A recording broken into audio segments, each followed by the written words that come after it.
to the. So when she comes on, what's that? Yeah, open up. Hello, Mask Off panel. This is Marquisa and Maiah Holbrook, and we have some other people that's joining us here in a minute. And so we'll wait on everyone to come in before we get started.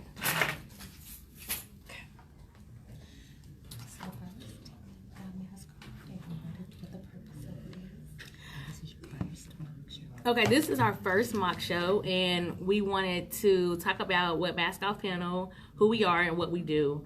We are a platform for individuals and families can feel secure and safe to express their ideals and experiences on a variety of topics dealing with mental and emotional health issues.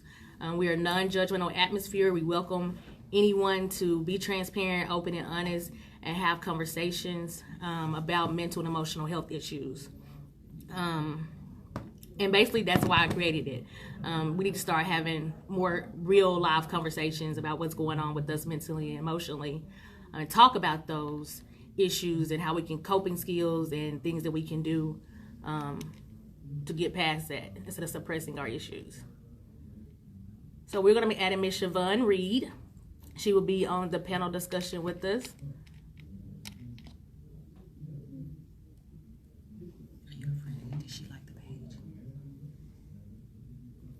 Miss Sha'von, I can't add you. There you go. Yay. All right. We're waiting on one more. Mr. Bryant Brown, waiting on you to join. I don't see you, sir. You said you on, but I don't see you. Where you at?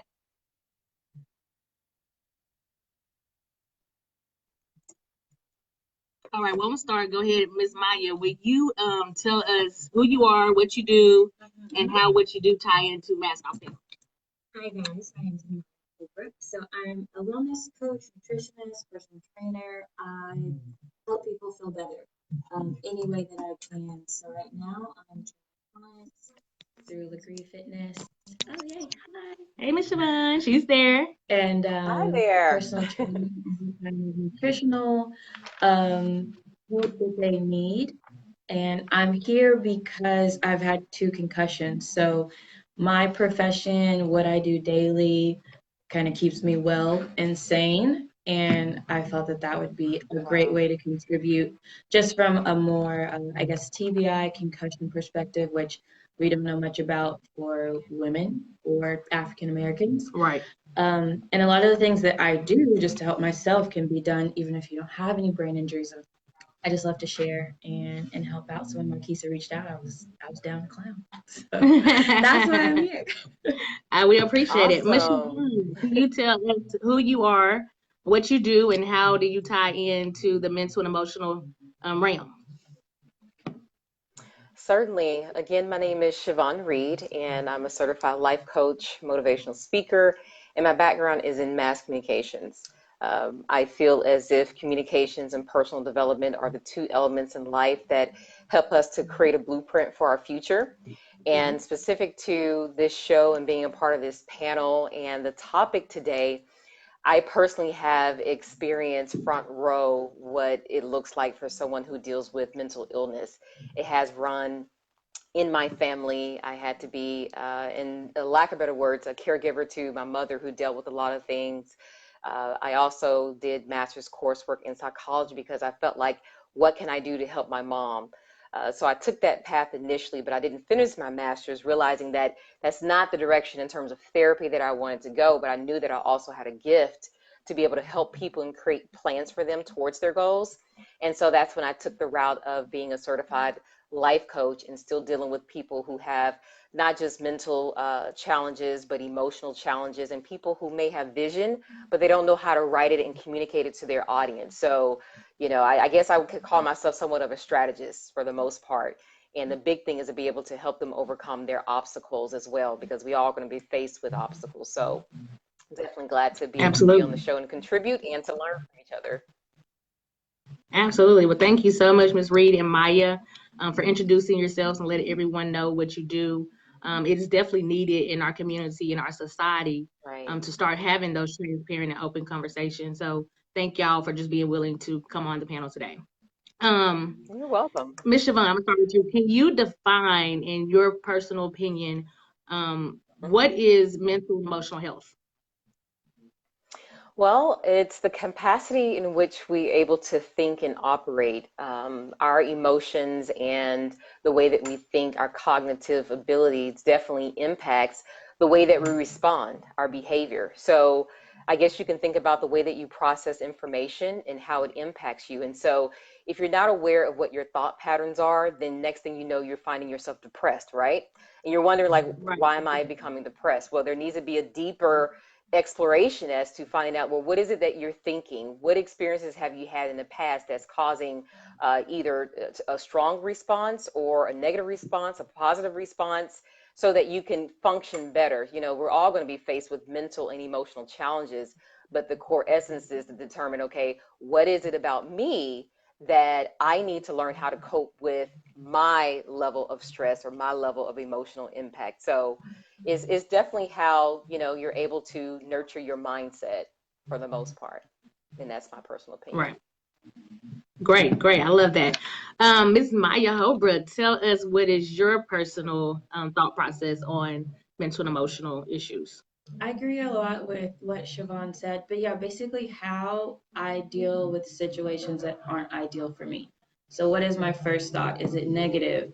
If I make a mistake, am I, talking down to myself? Mhm. When I wake up and I'm tired, am I going to have a bad day? Like, how am I really dealing with the interactions and how people treat me in life? And if I can manage that Right. and always come back with something that's not going to affect my entire day, I feel Mhm. like I'm doing well. And I have days where I'm like, if I make a mistake, I'm beating myself up and I'm aware of that. Right. And then it's just a second to meditate or a quick self-talk, like, okay, calm down. You thought it started at 9. It started at 8. It's okay. Just Right. basically how you handle situations, and it can vary. Like, small things can ruin your day. Right.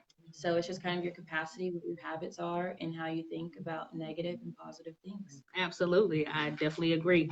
And that's the thing about it, is the stigma is people think that, if you have mental and emotional issues, that it needs to look like this or sound like this.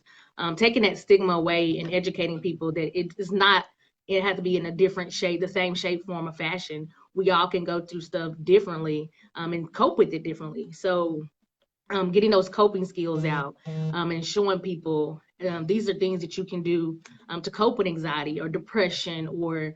if you are feeling down, go work out, release some of that stress. And so that's why I wanted to bring you all to the platform to talk about some of the things that you all do and how you all cope with it.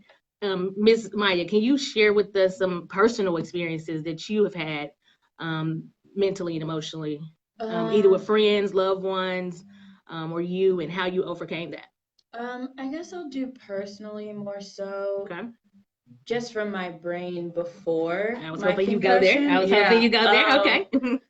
Before, I didn't really pay too much attention to how I thought about things, but Mhm. I immediately after my second one, I would have like tantrums. Mhm. Like, I would have this anger if something small did not go right. I would just want to cry like I was 2, and that was never anything I did before, and I really struggled with that. I was like, okay, who are you? Number one, like, calm down. Right. And it was really just my capacity for things to go wrong. Was I had a lower threshold Right. afterwards because my brain was trying to do so much.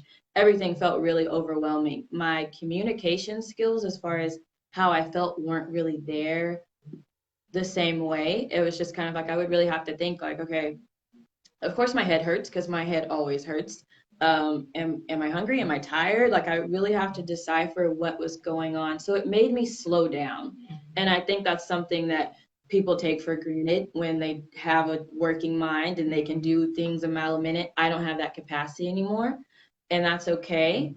So I just had to relearn my brain, I guess, and how I process things now. Um, I was depressed after my concussions, which is totally normal because you remember being better. I remembered being able to work fast and do this and do that and not need a nap or anything. And that was really frustrating to me. So not many people experience like major changes, but if you do feel like there's something that you react the same way to every single time it happens, like your neighbor in the cubicle next to you is being too loud or smacking, like why does that irritate you so much? You really do have to take your time and chill and think, I need to process this a different way. So that was kind of my experience with like my first experience just being young and knowing like, okay, my brain doesn't work the same. My neurologist recommended meditation to me, and that completely changed my whole mindset, and like basically knowing that I have power over my brain and emotions and feelings. And even though I have this disability, it's not going to run my life or rule my life. So I kind of got lost on the question. That happens sometimes too, but yeah, you're processing thoughts.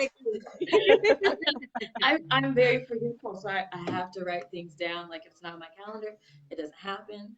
I just have to Me relearn my too. brain all Me over too. again. Yeah, So I totally get yeah. it. But I definitely like what you were saying, and I wanted to kind of piggyback on something that Marquisa had said earlier about the stigma of, mental and emotional issues or challenges. And one of the stigmas that I see commonly is that they use the word mental illness interchangeably with like someone being crazy, like there's something really wrong with them. And when you have to think about it, the mental capacity of who we are, the emotional capacity of who we are is the start of who we are. The physical part is just the exterior of who we are as a being. And with everything that we are made up of, everything is going to have its challenges. So if you break your leg, you're going to go to a doctor, a professional doctor, and get direction on how you handle and recover from that leg, right? You can't necessarily Right. fix it on yourself. And so I think a lot of times in the African American community, if I can say that, we look at going to therapists or having a coach or having a counselor as something being outside of having, being not being religious or not being God or not having Jesus because there are other resources to Right. support you. And That so, part. yeah, that part is like, all you need is Jesus. Why? I got the scriptures, I got it. Right. But it's What else? nothing What wrong else? with having another resource that can help Yeah. support you to where you want to be. It doesn't take God out of it, but I think if anything, it gives an understanding of who he is to say that no, God put people on this earth who may be brilliant in a certain area that may help the next person. So what's wrong with getting the support and the care that you need? And like Marquisha said earlier, everyone copes differently. And if there's an outlet for you to find additional support and help, then I say go for it. So I just wanted to clear that up because I do hear that stigma looking down on people who suffer from mental illness or who have, emotional struggles. Like it's hard for them to overcome and to cope with the tragedies of life. It's tough. Right. Life is hard, you know? Absolutely. And so I think there's a respectful person that we have with the next person, you know? So just wanted to add that because I thought it was very cute what you said earlier. You did touch on that, Ms. Reed, about religion. Can you answer the question that was just asked from Asia Hogan Anderson? She wanted to know what are experiences with religion replacing mental health in the Black community? Yeah, kind of like I said earlier, it's disappointing that we feel as if there's something wrong with, or that getting mental support and emotional support means that you're looking outside of God. And like I use the Right. analogy of your leg being broken or your vision is off, we run to the doctor so quick, right? Right. We go to a doctor who may actually be an atheist, right? That most Right. scientists and doctors, they're like, well, I got this, I can handle this, Right. So I think that the church has to be supportive enough to say that there are people who are designed to be professionals